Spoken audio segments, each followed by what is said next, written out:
This is a very brief case study of Bella, a female Rottweiler born in March 2014. Her history is one of limping and weakness in the hind limbs. Symptoms began as early as 5 months of age, and Bella has become increasingly protective of her hindquarters. Radiographs taken at the time of sterilization revealed bilateral hip dysplasia, with the left side worse than the right. The first consultation at Animal Health and Hydro was done on the 7th of May 2015. Bella was just over 1 year old. She was very aggressive with examination and palpation of those joints, despite being on pain medication, and so a decision was made to perform the surgery sooner rather than later. The thigh circumference on the left was already 2 centimeters less than on the right. Bella underwent a femoral head and neck excision arthroplasty, also known as a femur head amputation, on the 1st of June 2015, and in the radiograph you can see how the head of the femur has been removed. 1 week after surgery, Bella came for her first rehabilitation session. The purpose of this consultation is to advise the clients regarding post-operative home care and management.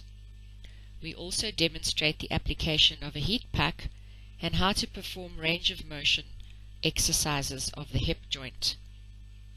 These simple exercises, as demonstrated here on a different dog, greatly enhance the end result by positively influencing the tissue healing.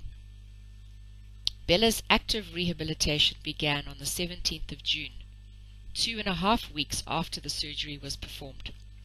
Sessions began in the underwater treadmill because this is the ideal medium in which to rehabilitate or manage damaged hips. Not only does the dog have to walk against the resistance of the water, which builds muscle, but the tread encourages hip extension, which is compromised in cases of hip dysplasia. The underwater treadmill also buoys the dog, and so the impact on the joint is greatly reduced. We are able to protect the joint, but can also achieve increased range of motion and a greater strength. Bella was remeasured on the 23rd of July. She was a much happier dog, but the increase in the thigh circumference was only 0.5 centimeter, and the muscle tone was very poor.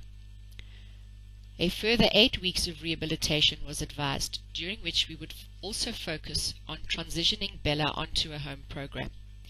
As the other hip is also compromised, the clients need a way in which to manage hip dysplasia in the long term. The new program made use of Cavaletti rails, physio rolls, peanuts, therapeutic exercises to improve function and strength. The clients have a treadmill at home, so it was decided to transition Bella from the underwater treadmill to the land treadmill. Certain exercises were prescribed to perform at home. On the 11th of September 2015, Bella's post-operative rehabilitation was concluded. The thigh circumference on the left had increased by 4.4 centimeters and on the right by 3.3 centimeters. The therapy was thus advantageous for both hind limbs. Bella is still being managed at home. The home program has been successful in that Bella has not needed surgery on her other leg.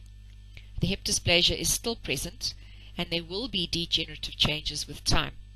However, maintaining muscle mass over the gluteal region reduces pain and instability in those joints. I would recommend a therapeutic exercise program in any dog that has been diagnosed with hip dysplasia.